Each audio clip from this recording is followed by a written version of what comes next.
RTI 1, la chaîne qui rassemble. Et Matin Bonheur se poursuivra jusqu'à 8h, amis téléspectateurs. Restez avec nous. On va parler petit déjeuner tout à l'heure avec les femmes de l'Abyssal. Et avant de les recevoir, nous avons à vous présenter un élément de Philomène Traman. Un élément qui nous parle d'un boulanger qui, après plusieurs années de boulot en Occident, a décidé de revenir dans son pays, la Côte d'Ivoire. Regardez. La pâtisserie et la boulangerie, c'est quelque chose qui inspirait mon mari il y a très longtemps, avant même qu'il n'aille en France. Et une fois qu'on est rentré en France, on a fait plusieurs boulots. Et à la suite, il a préféré se reconvertir en tant que boulanger. Et depuis à ce jour, nous avons exercé en France pendant 4 bonnes années. Et il s'est dit, mais pourquoi ne pas rentrer en Afrique, créer des emplois et donner du travail aux jeunes. Sam est de ces personnes touche à tout. Il a travaillé un peu partout en Europe. Il s'est également essayé dans la boulangerie. Après 3 ans de formation à Paris, Sam décide de rentrer en Côte d'Ivoire pour exercer ce métier. Le moment où j'ai décidé de rentrer, je me suis dit il faut un métier. Voilà comment j'ai eu l'idée de faire la boulangerie, sachant bien que dans la boulangerie, on est dans la bouffe, tout le monde a besoin. Cet homme ne s'est pas limité à la boulangerie. Il a également une pâtisserie tenue par son épouse. Tout est mis en place pour attirer la clientèle. Au-delà du cadre enchanteur, ce boulanger a le sens du partage et sa stratégie de vente se résume ainsi. Les goyos, comme ils appellent ici, moi je ne les vends pas. Je les donne aux nécessités. Ma force, c'est la qualité. La qualité. C'est-à-dire respecter le temps au niveau du pétrin et la cuisson, les produits à mettre selon la quantité. Deuxièmement, je sors du pain chaud régulièrement en fonction des heures de pointe. Un peu le même système que je faisais à Paris et jamais. Perspicace, Sam aime le travail bien fait. Le service reste toujours ouvert. Côté de la boulangerie, on a 2 équipes. Une équipe qui monte à 20h pour descendre à 8h. Et il y a une autre équipe qui monte à 8h pour redescendre à 20h. Le patron, bon, un patron vraiment dynamique, gentil. Vraiment, c'est le meilleur, quoi. Il faut être courageux parce que c'est un travail, vraiment, c'est pas facile. Mais seul le courage peut t'amener à faire ce travail-là. Je veux dire, le métier de la boulangerie, c'est un métier qui nourrit son homme. Parce que, comme ici, je veux dire, on a un patron qui a été boulanger déjà. Il nous permet certaines choses. Quand tu descends, tu as du pain, tu vas à la maison. Ça peut faire le petit déjeuner de la petite famille à la maison. Plus le salaire qu'il te donne, ça te permet de nourrir la famille. Mon secret, c'est le travail. Il faut travailler. La réussite, c'est le travail. Quand on travaille, obligé, il pourra s'en sortir. Il n'y a que le travail qui paye. Ici, on a du pain, des croissants, un peu de tout. Là, on est dans le labo de la boulangerie.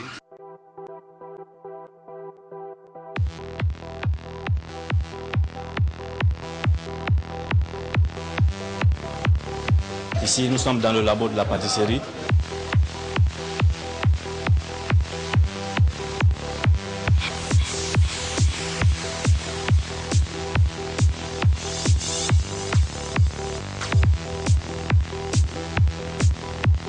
Pour ce couple, la politique de la main tendue doit être bannie.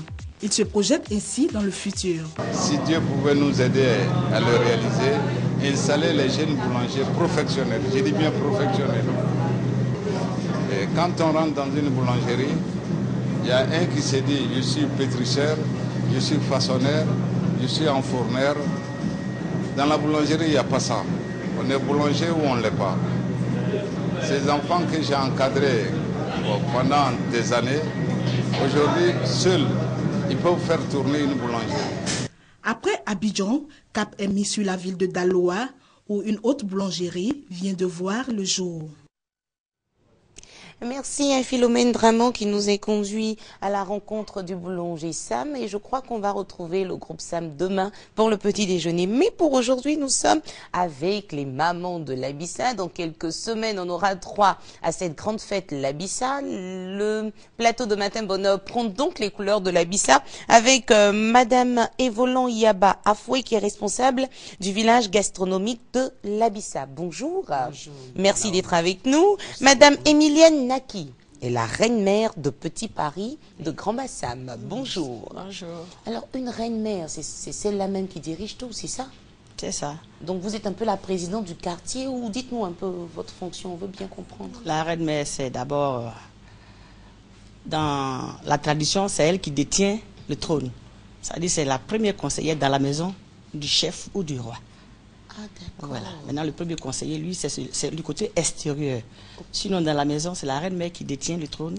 C'est elle qui est la première conseillère du roi ou du chef dans la maison. Et quand on parle de Petit Paris, c'est un quartier de Grand... village. C'est un village de Grand Bassam. Nous avons Bassam. été intronisés avec un arrêté ministériel. Donc, comment je vous appelle? Je vous appelle Nana, comment on doit vous appeler? Ou bien Reine-mère. Reine-mère. Oui. Reine-mère, merci de nous faire l'honneur d'être avec nous. Merci à vous. Alors, aussi. chère maman, qu'est-ce que vous nous avez apporté ce matin comme petit déjeuner? On vous apporte un manger de ancien. On appelle un grec. Un gleclé. Oui. Et ça veut dire quoi, un Un gleclé? grec. C'est à la base de manioc. D'accord. On met tomate, on met piment, l'oignon, le sel. Et on grille ça comme à l'oku.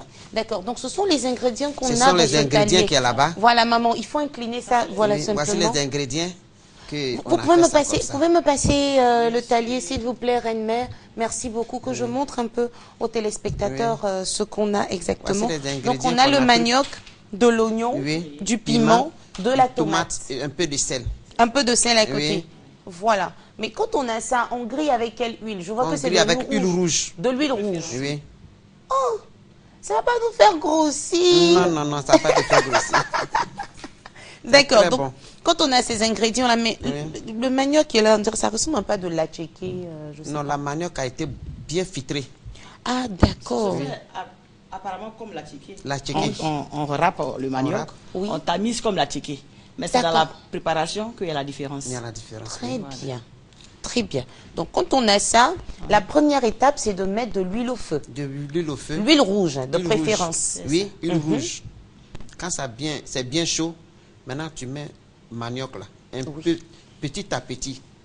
Ah, on ne met pas d'eau. Non. Tout doucement comme ça. Tu mets tout doucement comme ça. Ok. Et puis ça cuit avec la vapeur de l'huile rouge là. Mais quand maman met ça dans la poêle où il y a l'huile rouge, n'est-ce pas? Dans une marmite de préférence. Parce que Ah, c'est dans- la vapeur là. Dans une marmite. Oui, Et c'est dans la marmite Oui, que où ça cuit comme ça. l'huile rouge doit être bien chaude. Bien chaud. D'accord. Et on met, mais on tourne Maintenant, aussi en même la temps. poudre ça. Maintenant tu mets autour d'huile là. Ah, ils sont ingénieuses les mamans. En fait, on a l'huile dans le fond de la marmite, mais on ne met pas directement la non, poudre non, de non, manioc. non, non, On non. met On juste contourne autour. juste, c'est ça. Comme si on habillait notre marmite. Voilà. Maintenant huile en bas. Oh, mais il faut être ingénieux pour faire ça parce que si vous ne maîtrisez pas bien, ça va tomber directement dans le fond de la marmite. D'accord? Donc, ok, on y va comme ça. Et Oui. quand on le fait, Quand on ne tu tourne le- pas. Hein, Non, ça- après tu fermes. Combien de temps? Au moins 10 minutes. 10 minutes. Et puis maintenant ça cuit avec la vapeur. Et tu tournes. Maintenant, je tourne. Voilà. Maintenant, quand on tourne, l'huile peut Voilà. se mélanger à tout ça. Hein, maintenant l'huile là peut mélanger maintenant. Maintenant tu fermes au moins même 10 minutes encore. C'est cuit. Mais si l'huile est trop chaude, ça peut brûler notre Non, ça manioc. ne peut pas brûler. Ça peut pas brûler. Ça y est en bas. Celle qui brûle ça, c'est qu'elle a raté son glec. D'accord. Donc après, ça prend autour de 20 minutes de préparation, puisqu'il Oui. nous faut autour de 10 minutes. Oui. Ensuite, 10 minutes, ça cuit bien. Et ça se mange avec quoi? Ça se mange avec du poisson main. Poisson fumé. Oui. Poisson main. Oui. Mais il y a beaucoup d'arrêt dans le Non, ça main. Il faut fait. prendre un autre poisson. Ou bien il y sûr. a quelque chose de maquereau aussi. Maquereau. Tu peux manger avec ça. C'est ça. Même poisson frais, on braise ça, on peut manger avec ça. Ah, poisson braisé aussi. Oui. Mais il n'y a pas un petit piment à côté. Hein? Il y a piment tout dedans. Tout est dedans. Tout est dedans. Donc c'est comme si c'était du riz gras déjà, c'est Voilà. mélangé. On n'a pas besoin de jus Tout de est tomate dedans. à côté. Oui. Tout est dedans. Les ingrédients, on écrase les ingrédients. Bien Et puis on mélange avec, la farine de manioc. La poudre, là, ça là. Avant de Mais griller. quand vous nous avez expliqué, à quel moment vous avez mis la tomate, l'oignon écrasé dedans? Voilà, c'est pour ça que je reviens là-dessus. Ça veut dire que je prends les ingrédients que je vais écraser. La poudre est déjà faite. Déjà tamée qu'elle est là. Je mélange le piment, la tomate écrasée à la poudre. Je malaxe bien. Ah, d'accord. C'est comme ça d'abord. Avant de pouvoir mettre c'est ça. le tout, enfin, autour de la notre marmite, c'est ça. Ah, d'accord. C'est ça. Oignon, tomate, piment écrasé, mais c'est à volonté. Si on n'aime pas trop épicé, on diminue la quantité de piment. Voilà. Mais si on aime les choses épicées, ben on met à volonté. Voilà. Et puis ça passe. Et puis ça passe. Et ça se mange le matin chez vous?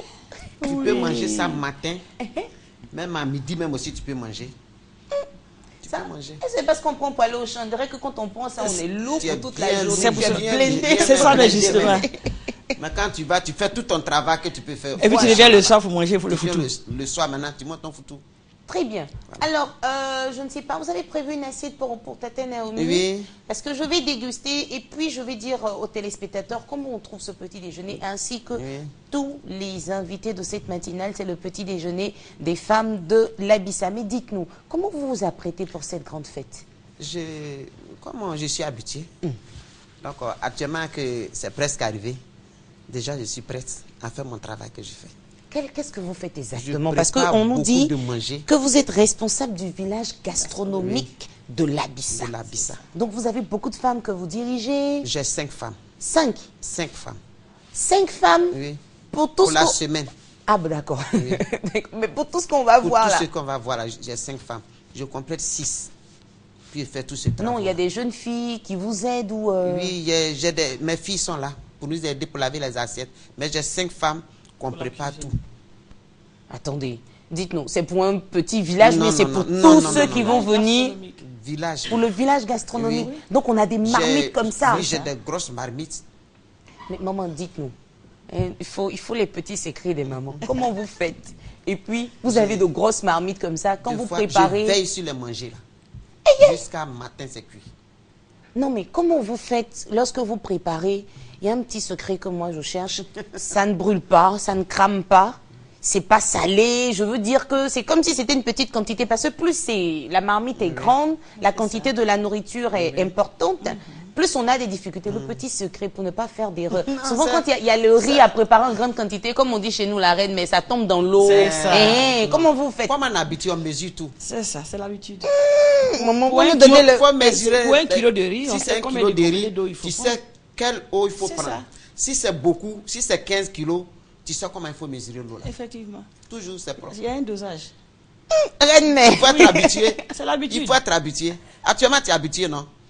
Ici, non? Oui. Voilà. Nous aussi, on est habitués pour nous. Chacun son métier. Chacun son métier. Non, mais maman, nous les femmes, on voudrait le petit secret de nos mamans là. Parce que souvent, préparer en grande quantité, c'est pas évident. C'est pas évident. Alors, vous attendez combien de personnes au village gastronomique? 100 personnes. 100, c'est petit. 100, c'est petit. Oui. Donc, on m'a dit 5. Non, j'ai 5 filles qui m'aident. Mais si c'est la sauce, moi, je fais tout. Et c'est quelle sauce on aura à la bise? 2 fois, je fais sauce graine. Je fais sauce arachide, sauce pistache. Et les menzima, quelquefois. Maintenant, il y a une sauce qu'on appelle dabier tourou. Je fais ça. Dabier tourou. Je mélange avec arachide. Graine avec arachide. C'est ça. Graines avec arachide. J'ai jamais goûté ça. Moi, on appelle ça dabier tourou. Dabier tourou. Bon, le rendez-vous pour goûter ça, c'est à la Bissa. C'est à la Bissa. Voilà. Reine Mère, comment vous vous organisez, vous, de votre côté, pour accueillir toutes ces personnes qui viendront vous voir lors de la grande fête de la Bissa? Ok, merci. Bon, déjà, on a commencé déjà à sensibiliser les femmes. Il faut qu'on s'organise d'abord pour nous-mêmes être belles, commencer à laver nos parures. Vous êtes déjà très belle sur ce plateau. Merci. Oui. Commencer déjà à laver les parures, les pains ils sont déjà prêts. Et puis aussi, on a des soeurs qui ne vivent pas à Grand Bassam. On organise des réunions pour essayer de voir comment est-ce qu'on peut s'organiser pour recevoir nos invités. Et c'est comme ça qu'on s'organise. Et comme on a l'habitude, tous les ans c'est pratiquement la même chose. Donc on sait comment faire. On s'appelle les dimanches, samedi, dimanche, on fait des réunions, on fait des programmes. Comment est-ce qu'il faut accueillir nos soeurs qui vont venir? Où est-ce qu'on va les héberger? On s'organise. Avant que la bus arrive déjà, tout est prêt. Et puis bon, on attend nos soeurs. D'accord. En tout cas, nous, on voudrait vous dire merci parce que la dernière fois, quand on a reçu M. Amiché, on s'était plaint. On a dit, mais les hommes sont sur le plateau, où sont les femmes? Donc, parlez-nous du rôle important que vont jouer les femmes Nzima lors de cette fête-là. C'est vrai, vous allez apprêter les parures, on parle de l'accueil, de la nourriture. Mais est-ce que les femmes ont un dernier mot? Est-ce qu'elles décident certaines choses pour la Bissa? Dites-nous un peu. Donnez-nous quelques secrets. Merci. C'est ce que je disais au début. En fait, les femmes ont beaucoup de décisions à prendre dans la Bissa. Mais dans la tradition Nzima, ça se passe dans l'antichambre. Quand on sort, les femmes ne disent plus rien. On les appelle dedans, dans la maison. On leur dit déjà ce qu'on voudrait, comment on voudrait que les choses se passent. Ça, c'est dans l'antichambre. Déjà, tout est prêt. On aime bien ce côté-là. Oui. Et j'ai envie de citer Chantal Taïba qui disait que ce n'est pas parce que la poule ne voit pas le soleil qui se lève qu'elle ne chante pas, mais c'est parce qu'elle veut rendre hommage au coq. Effectivement. N'est-ce pas?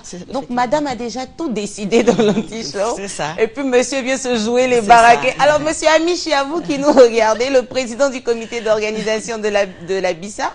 Donc, on a compris, quand vous venez sur le plateau, vous n'avez rien décidé. C'est les femmes qui ont déjà tout dit derrière. Oui, dites-nous les petits secrets. Donc, quand vous finissez de décider, vous dites à l'homme, voilà ce que tu dois dire, c'est ça?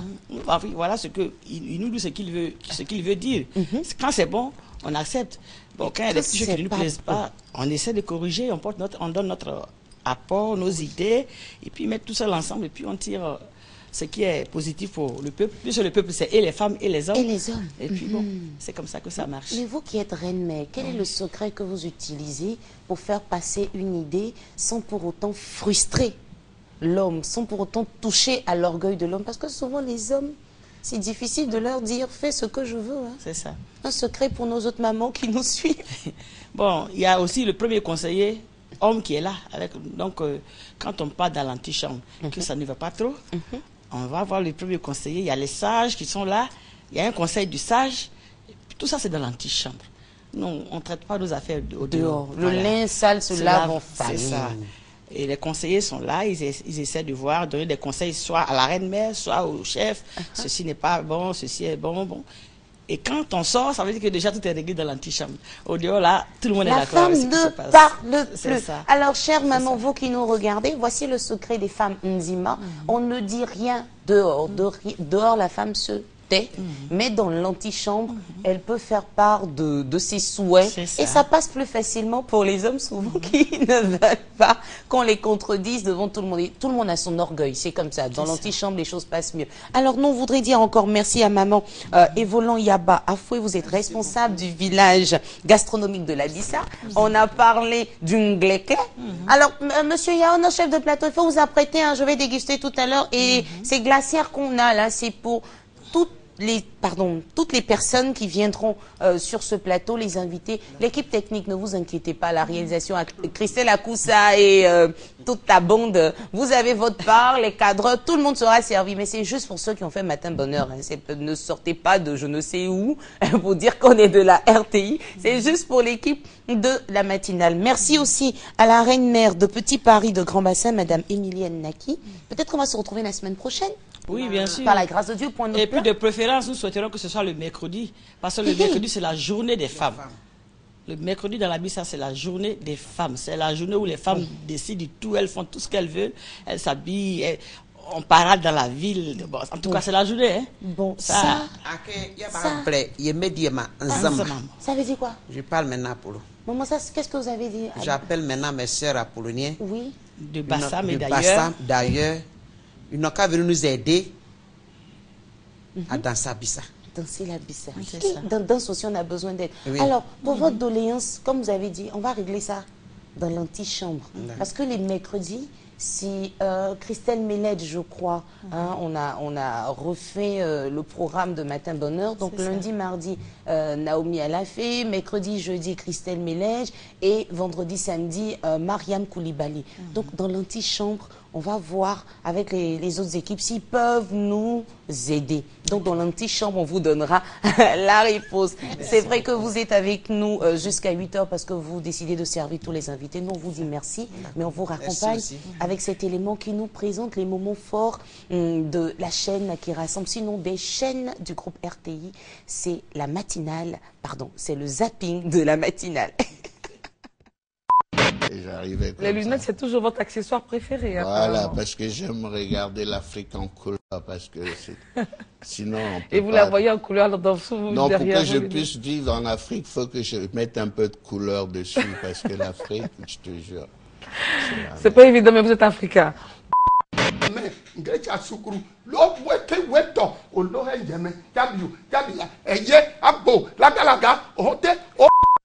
Ravi de retrouver mes chroniqueurs. Comment tu vas, Nessie? Je vais très bien. Je ne sais pas si je dois dire malheureusement ou heureusement, les gens pensent que je ne suis pas normale. Normalement, je suis normale. Mais quand je suis à Sénégal, mon côté normal se désactive. Je paie ma maison dedans, je nourris ma famille dedans, j'ai des enfants. Vraiment, ce travail, vraiment, je peux pas rentrer dans le détail. Mais voilà un travail que tout le monde pourra le faire pour être en l'aise.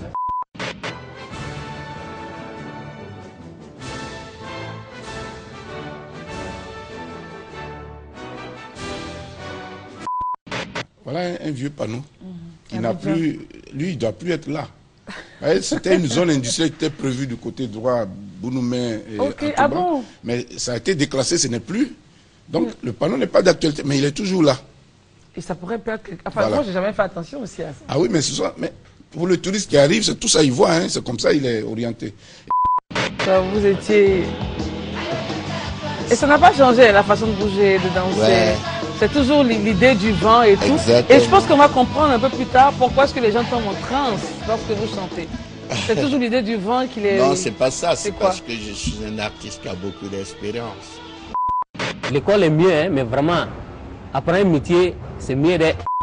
Parce que nous, les parents mangent très peu de matin. Beaucoup de poissons. Hein. Ok. Beaucoup de poissons. Les gros poissons de chez nous. Ça vient des fresques frais. Voilà. Qui sort de maison. Ça va? Non. Ça, c'était à la Sérédier. Vous n'avez pas remarqué la coiffure? On a bien remarqué. Ah, mais dis-nous, qu'est-ce qui s'est passé? On était concentrés. Non, ça là, ça pour dire 4-1 là. Ça là, on a besoin de dire ça aux gens. C'est le moment où il faut bien pleurer la mec là, mais il n'a pas pleuré. Y aller, c'est la fatigue. C'est la galère, tout ce qui est... Quelqu'un qui est fatigué, quoi, qui n'a pas de chance. Ah, tu vois. Donc je me suis dit, bon, puisque moi, j'arrive toujours, je viens d'Afrique avec toutes mes galères, je viens pour prospérer et ici encore, je rencontre tout ça. Donc moi-même, je suis d'accord que je suis ça.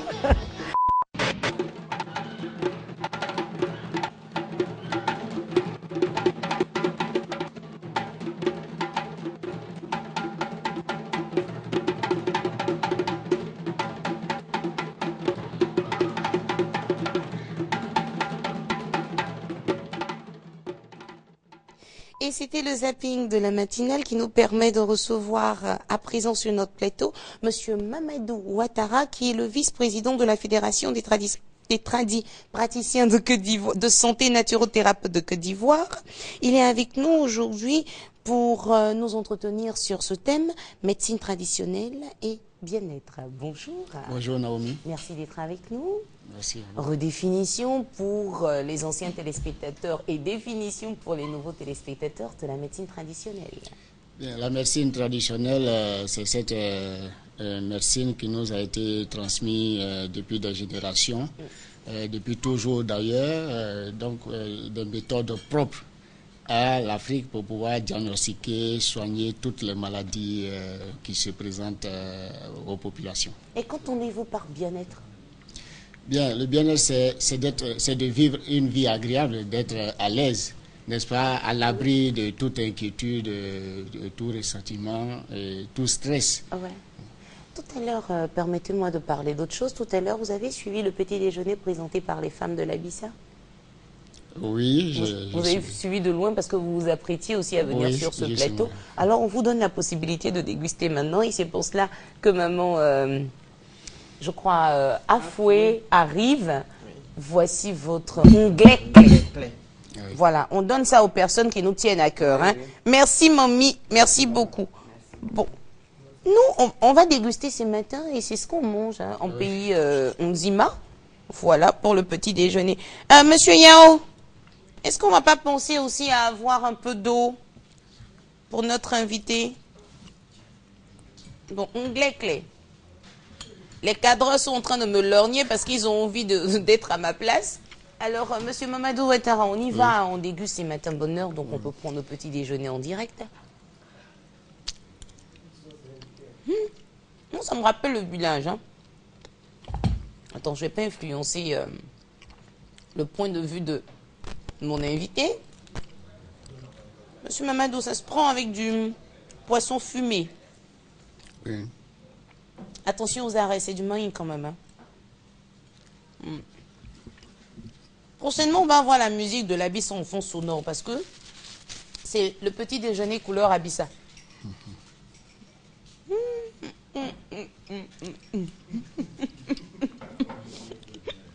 C'est agréable. L'assaisonnement est au point. Est-ce que vous entendez ce que M. Mamadou dit? Il dit c'est agréable. Oui. Oui. Assaisonnement selon vous, c'est comment? C'est juste à point, donc vraiment c'est digeste aussi, je pense. Oui. En fait, moi j'avais peur, mais là c'est de la bonne huile rouge parce que ça ne colle pas sur la langue. Oui, maman, oh, maman est bien. Maman, merci, venez. Maman Afoué, venez. J'ai demandé de l'eau et elle-même, elle arrive pour nous servir. Merci, mamie. Merci, maman. Ah, ça, il faut qu'on aille à l'Abyssa parce que s'il faut qu'on soit servi comme ça, sous-souté comme ça, on va y aller. Et le poisson fumé, comment vous le trouvez? Excellent. En fait, moi, c'est pas brûlé. Oui. Ouais, c'est pas du tout brûlé. Pas du tout. Oui. C'est fumé comme il faut. Oui. Moi, j'avais peur du gras, mais à mon grand étonnement, agréable surprise, c'est pas gras du tout. Pas du tout. Pas du tout. Ça passe facilement. Vraiment, les femmes de l'Abyssa. Si on devait donner une note sur 10, vous donneriez combien? 9,50. 9,50 sur 10. Onglet clé. On va aller bisser ça à l'Abyssa dans quelques semaines. Alors, revenons au sujet qui nous rassemble, médecine traditionnelle et bien-être. On était sur la définition du bien-être. Oui, justement. Donc, il faut pouvoir mener une vie agréable, dépourvue donc de stress. Ce qui suppose que pour mener une vie agréable, il faut être avant tout en bonne santé. Parce que lorsque quelqu'un doit mener une vie agréable, ça veut dire qu'il est à l'abri du besoin. N'est-ce pas? N'est-ce pas? Parce qu'il n'a pas de soucis financiers. Il arrive à bien s'occuper de sa famille, donc à s'épanouir. Oui. Mais à côté de l'aspect financier, on a l'aspect de la santé aussi. Tout à fait. C'est une condition indispensable pour vivre une vie de bien-être. Mais en quoi la médecine traditionnelle peut nous aider à améliorer notre bien-être? Oui, étant donné que nous intervenons dans le premier volet du bien-être qui est la santé, et que plus de 80% de la population a recours donc à cette médecine-là. Oui. Alors, donc, nous sommes un acteur indispensable au bien-être des populations. Il faut être aussi soi-même dans le bien-être.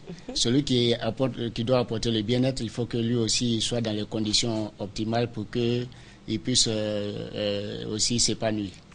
Donc, revenons à vos conditions. Donc, de quoi vous avez besoin pour être dans les conditions optimales, comme vous venez de dire? Oui, justement, c'est la raison pour laquelle les autorités ont mis en place la fédération, ont suscité la création de la fédération pour organiser et aussi apporter des solutions aux acteurs de la médecine africaine afin qu'ils puissent bien gérer leur activité aussi. Qu'est-ce que vous conseillerez aux populations, surtout aux élèves? On reprend le chemin de l'école aujourd'hui. Permettez-moi de souhaiter une agréable, une excellente année scolaire 2014-2015 à tous les élèves de la Côte d'Ivoire, aux étudiants aussi. Ils ont repris le chemin de l'école aujourd'hui. On les encourage, mais eux aussi, ils ont besoin de bien-être. Oui, bien entendu, ils ont besoin de bien-être. Ce qui suppose que pour l'une des conditions aussi, il faut la propreté, n'est-ce pas? Parce qu'il faut, pour éviter les maladies, il faut être toujours très propre. Comme on le dit, se laver régulièrement les mains et éviter donc d'être dans la boue, dans la poussière. D'accord. En dehors de la propreté, comment on fait pour éviter le stress? Parce que aussi, lorsqu'on est stressé, on est dans un mal-être et non dans un bien-être. Pour les élèves, parce qu'on a des leçons à apprendre, les parents, il faut trouver de l'argent pour solder par exemple la scolarité, payer les fournitures, aller au travail, gérer la maisonnée. Comment éviter le stress? Oui, pour éviter le stress au niveau des enfants, cela dépend aussi de nous les adultes, nous les parents. C'est de savoir parler aux enfants, les encourager à aimer l'école et pouvoir, chose en mieux, apprendre à l'école. Donc ça c'est de la responsabilité de nous les parents. Conclusion concernant la médecine traditionnelle et le bien-être, qu'est-ce qu'on peut dire? Oui, on peut dire que la médecine traditionnelle qui inculque la santé aux différentes populations, a une place prépondérante dans la réalisation du bien-être des uns et des autres. Aussi, au niveau de la médecine traditionnelle, nous encourageons aussi la bonne alimentation. Vous voyez que dans les régions où le développement n'était pas beaucoup ancré, il y a certaines maladies qui ne se retrouvent pas là-bas, ce qui veut dire que ces populations ont aussi une habitude alimentaire qui évite d'avoir des maladies dites de civilisation que nous rencontrons surtout. Ils sont par exemple le diabète, l'hypertension, les maladies cardiovasculaires et ainsi de suite. Donc, ce sont ces populations qui exercent la pratique de la médecine africaine qu'il faut encadrer afin de élaguer tout ce qui n'est pas bon pour la pratique de cette médecine-là, afin donc de bien exercer leur métier. Monsieur Mamadou Ouattara, rappelons que vous êtes le vice-président de la Fédération des praticiens de santé et naturothérapeutes de Côte d'Ivoire. Avec vous, on parlait de médecine traditionnelle et bien-être. Merci d'être venu sur notre plateau. Vous pouvez repartir avec votre petit déjeuner Nglekle. Faut retenir, c'est Nglekle. Nglekle. C'est facile pour lui. Il est de la médecine traditionnelle, les pieds dans la tradition, donc il retient bien Nglekle. Merci d'être venu et à très prochainement. Nous, on voudrait vous raccompagner avec cet élément. On parle de bien-être et la musique classique peut nous aider à améliorer notre bien-être. Allons à la découverte de cet orchestre qu'on appelle Harmonie des Burnies.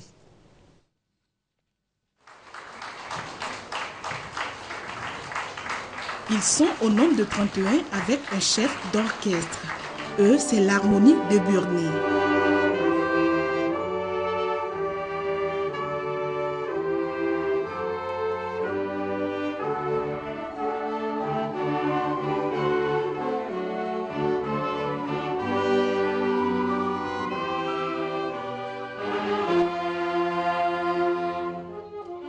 Lui, c'est le chef d'orchestre.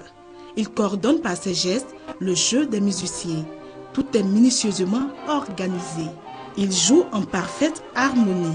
Harmonie de Burnies, du souhait que nous avons émis de revoir l'harmonie et l'entente régner dans notre pays, la Côte d'Ivoire.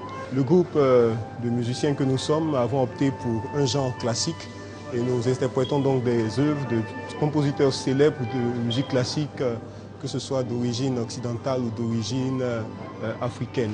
Donc ce soir, nous présentons un répertoire varié de grands compositeurs, de Mozart, de Beethoven et d'autres qui sont tout aussi fameux. Et également, nous faisons un clin d'œil à l'un de nos classiques, Ernesto Djedje, à travers 2 titres. L'objectif est de compléter, n'est-ce pas, le paysage musical ivoirien qui est assez riche et varié mais dans lequel il manque, n'est-ce pas, une musique qu'on appelle musique classique qui s'écoute et qui s'écoute aussi avec l'âme, qui s'écoute avec l'esprit et qui est assez différente de ce que nous connaissons. Donc c'est d'enrichir, n'est-ce pas, la diversité culturelle, la diversité qu'il y a déjà en Côte d'Ivoire du point de vue genres musicaux.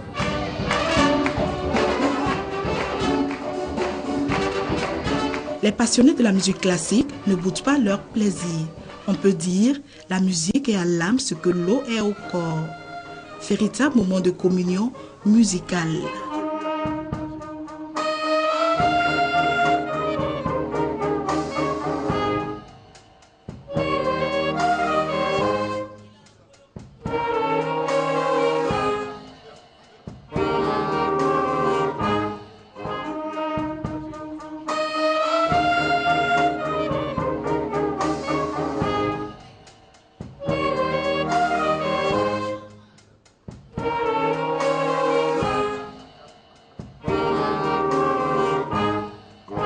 C'est une magnifique occasion parce qu'on a très peu de concerts maintenant sur Abidjan et de pouvoir venir avec mon fils qui adore la musique et avoir de la musique en live comme ça avec toutes sortes d'instruments et des musiques vraiment variées avec une réelle qualité tout de même. Vraiment, je trouve ça fantastique.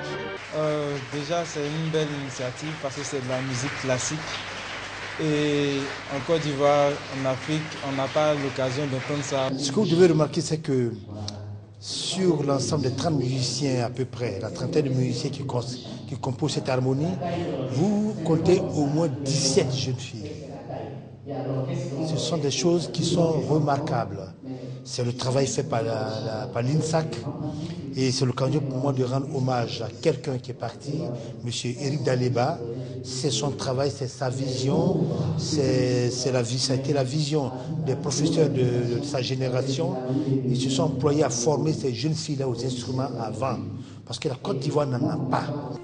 Ce groupe existe depuis 2009 et ce n'est qu'en 2012 qu'il a été baptisé Harmonie des Burni. Pour cette soirée, Harmonie des Burni était accompagnée des musiciens du Conservatoire de musique.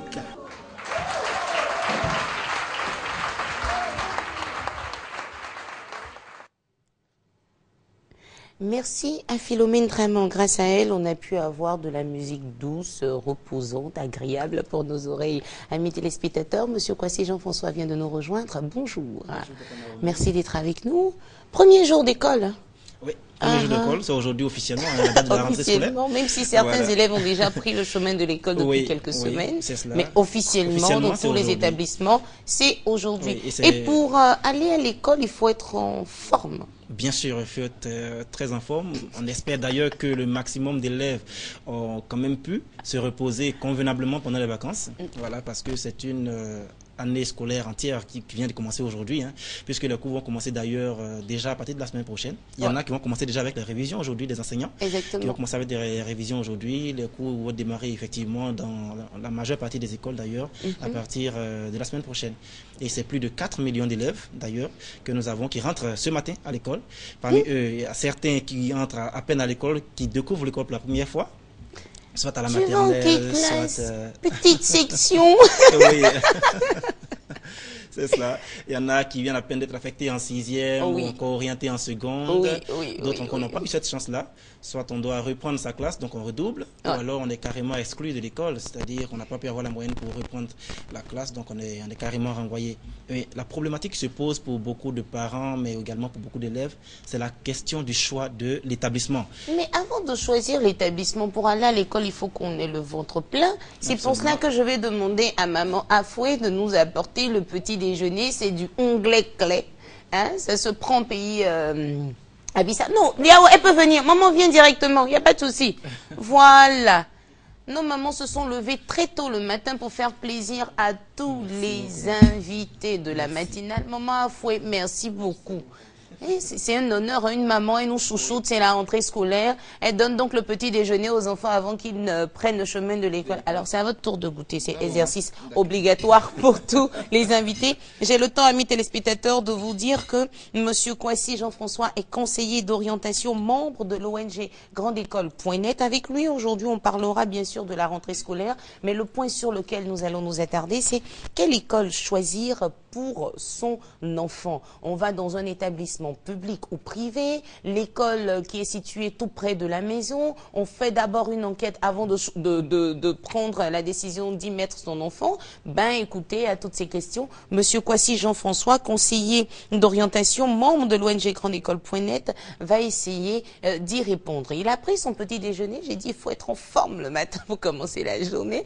Le onglet clé, il va nous donner son point de vue. Comment il trouve ce petit-déj? Très bon. Super, en tout cas. En fait, moi, c'est... Je n'ai jamais eu l'occasion de goûter ça. Voilà, habituellement, on mange de la teke avec de l'huile rouge. Mais ça, c'est pas de la teke. Hein. C'est du manioc, mais c'est fait autrement. C'est un peu plus tendre même que la teke, pardon. Et puis... Vous avez goûté au poisson fumé, là? Non, pas encore. Moi, depuis, je suis carrément à la moitié de mon plat. Bon, et les mamans sont généreuses parce que quand elles servent, elles ne mettent pas en petite quantité, en grande quantité même, je vous dis. Mais attention aux arrêts, je dis toujours. Hein. Oui. Même si c'est fin, les arrêts, parce que c'est du maïs fumé. Bon fils, bon bah, je suis désolée pour vous. Ils nous filment, nous on mange. Christelle Akousse, je suis désolée pour ton équipe et toi. Filmez-nous, nous on mange pour vous. À nous le goût, à vous l'odeur. L'odeur ne parvient même pas au niveau, hein, je pense. Alors, comment vous trouvez? Super. Très bien fait en tout cas. Je pense que c'est quand même... Il n'y a pas d'adjectif qui puisse qualifier en tout cas le... Le onglet clé. Rendez-vous en pays Abissa donc pour déguster le onglet clé. Alors revenons au sujet qui nous intéresse. Oui. Rentrée scolaire, quelle école choisir pour son enfant? Oui, comme je le disais, donc c'est ça la problématique, hein, celle qui est beaucoup épineuse au niveau des parents. On ne sait pas quelle école choisir parce que tout simplement on doute encore ou alors on s'interroge sur les différents choix qui pourraient être adaptés bien sûr aux besoins de l'enfant. Et vous savez, en Côte d'Ivoire, nous avons 3 types d'établissements. Il y a les écoles publiques qu'on connaît habituellement, donc les EPP, les collèges modernes et les lycées modernes. Il y a les établissements privés autorisés par l'État, qui sont majoritairement soit laïques ou confessionnels. Nous en avons plus de 2746 au titre de l'année scolaire 2013-2014. Là, vous faites en même temps l'état des lieux du système éducatif ivoirien. Voilà, et parmi ces 2746 établissements, nous avons 1405 écoles maternelles primaires. Nous avons également 974 établissements secondaires privés. Nous avons 367 établissements techniques privés. Donc, en plus de cela, il y a également les établissements qui sont reconnus par l'État, donc ce sont les écoles qui sont sous contrat avec l'État, qui reçoivent donc des affectés de l'État et des orientés de l'État chaque année, qui sont au nombre de 578. Vous comprenez donc qu'avec ce grand nombre ou cette panoplie d'établissements, il n'est pas toujours facile ou alors il est carrément, je dirais, normal même que les parents soient assaillis par le doute au moment de choisir l'école de leurs enfants. Tout simplement parce qu'on a peur de se tromper d'établissement, vous comprenez. Normalement, l'éducation en tant que service public devait être assumée uniquement par l'État. C'est cela, normalement. Mais les différents besoins éducatifs de la Côte d'Ivoire, couplés à l'insuffisance des différentes infrastructures d'accueil, ont amené l'État à se tourner vers le secteur privé, bien évidemment dans le cadre d'un partenariat défini par la loi sur l'enseignement de 1995. Et d'ailleurs, cette loi-là a fixé pour objectif donc d'atteindre 90% de taux de scolarisation en 2000, un taux qu'on n'a pas encore atteint d'ailleurs jusqu'en 2014, mais nous pensons que nous pourrons l'atteindre un jour forcément.